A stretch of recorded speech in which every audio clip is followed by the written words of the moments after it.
मिहराब सफ़ों के वस्त में बनानी चाहिए, दरमियान में बनानी चाहिए। चुनांचे इमाम का सफ़ों के दरमियान में खड़ा होना, इसको फ़ुक़हा ने मसनून लिखा है। इसलिए मस्जिद की मिहराबें पहली सफ़ के दरमियान में बनानी चाहिए। बाज़ जगह आमतौर पर ये देखने में आया है कि मस्जिद के दाएं या बाएं तोसी की गई, दाएं साइड भी तोसी कर दी गई, बाएं साइड भी तोसी कर दी गई, मगर पुरानी मिहराब बरकरार रखी गई है। जहाँ पर था वो उसी जगह वो मिहराब बरकरार रखी गई।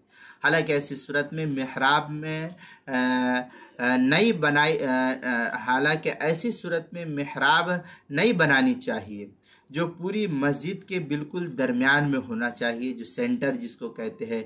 अब ऐसा औकात होता है कि दाएं बाजू जो है कुछ जगह खाली थी तो इधर जो है मस्जिद की तोसी कर दी गई। अब दाएं जानिब देखा जाए तो इधर का हिस्सा कम है और बाएं जानिब देखा जाए तो बहुत ज़्यादा हो जाता है। तो अब इमाम जो खड़ा होता है तो ये बिल्कुल मस्जिद का जो बीच सेंटर पॉइंट है वहाँ पर नहीं खड़ा हो पाता है, क्योंकि एक साइड का हिस्सा ज़्यादा और एक साइड का कम है तो सेंटर पॉइंट नहीं मिल पाता है।